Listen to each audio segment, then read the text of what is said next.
எல்லாருக்கும் வணக்கம். என் புள்ள வந்து மொபைல் யூஸ் பண்ணுது. என் புள்ள வந்து கெட்டத தான் பாக்குது. என் புள்ள என்ன பாக்குதுன்னே தெரியல. அப்படின்னு புலம்பி தள்ளுறாங்கல்ல பேரண்ட். அவங்களுக்கு ஒரு சின்ன சின்ன பதிவு ஒண்ணே ஒண்ணு சொல்லிடுறேன். 90% கெட்ட விஷயங்கள் தான் மொபைல்ல இப்ப இருக்குது. 10% தான் நல்ல விஷயம் இருக்குது. குழந்தைங்கள குறை சொல்லி ஒண்ணும் பிரயோஜனம் கிடையாது. நம்ம வந்து இருக்கிற 90% அதுவும் இந்த பெண்கள் பண்ற அட்டகாசம் ரொம்ப அட்டகாசம்.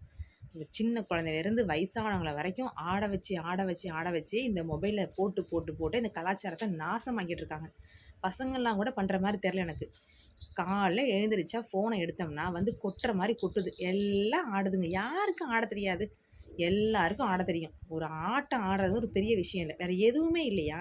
நான் இதை பண்ணேன், நான் இன்னைக்கு இதை பிடுங்கினேன், நான் இன்னைக்கு இதை குடித்தேன், இன்னைக்கு நான் இதை சாப்பிட்டேன், இன்னைக்கு இதை நான் போனேன். ஏன் இதையும் போனதையும் போடுறது? இந்த கலரில் போனேன், இந்த மாதிரி இருந்துச்சுன்னு போடுறது. எல்லாத்தையும் ஈச் அண்ட் எவ்ரிதிங், ஹால்லேருந்து பாத்ரூம் வரைக்கும் எல்லாத்தையும் எடுத்து போடுறது. இந்த பெண்கள் முக்கியமாக இந்த டீனேஜ் கேர்ள்ஸ் பண்ணுற அட்டகாசம் செம்ம அட்டகாசம். இதனால் வந்து கலாச்சார சீரழிவு ரொம்ப ரொம்ப ரொம்ப நடக்குது. விவசாயத்துக்காக ஒரு பக்கம் போராடுறாங்க, பூமி வெப்பமயமானதுக்காக ஒரு பக்கம் போராடிட்டு இருக்காங்க. இப்படி ஆகிட்டுருக்கே என்ன பண்ணலான்னு சொல்லிட்டு என்னைக்காவது ஒரு நாள் நீங்கள் ஒரு களத்தில் இறங்கி இதை நான் பண்ணணும் நாங்கள் அப்படின்னு போட்டிருக்கிறீங்களா? உங்களால் வந்துட்டு இருக்கிற தலைமுறையும் வீணாக போயிட்டுருக்காங்க.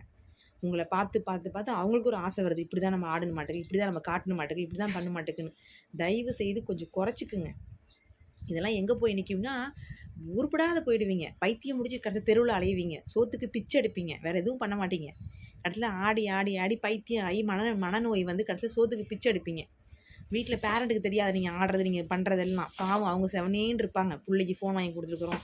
இதனால் உங்களால் ஒரு நல்ல பேரண்ட் என்ன பண்ணுறாங்கன்னா, தன்னுடைய குழந்தைங்கள வெளியே அனுப்புறதுக்கு பயப்படுறாங்க. தனியாக வீட்டில் விடுறதுக்கு பயப்படுறாங்க. பிள்ளையை நம்புறதுக்கு பயப்படுறாங்க. ஒரு சில கேர்ள்ஸ் பண்ணுற அட்டகாசத்தால் என்ன நடக்குது அப்படின்னா, மற்ற பொண்களையும் இந்த பொம்பளை பிள்ளைங்களையும் பேரண்ட் வந்து நம்ப மாட்டேங்கிறாங்க. இதெல்லாம் வந்து நல்லதுக்கு கிடையாது. நம்ம ஒரு நாள் வந்து சுயத்தை வந்து மதிக்காம இப்படி ஆடிட்டு இருக்கிறதுக்கு பாரதியாருக்கு நமக்கு மிகப்பெரிய நன்றி கடன் பட்டிருக்கோம் நம்ம எல்லாருமே. பாரதியார் பெண்கள் வீட்டை விட்டு வெளியே வரணும்னு சொன்னாலும் சொன்னார். என்னம்மா பண்ணிகிட்டு இருக்கிறீங்க? அவரெல்லாம் உயிரோடு இருந்தால் அவங்களாம் கொளுத்திருப்பார். வச்சு நிற்க வச்சு அவங்களாம் கொளுத்திருப்பார். எந்த மாதிரி இருக்க மாட்டார். அவ்வளோ ஆத்திரம் இருக்குது எனக்கு.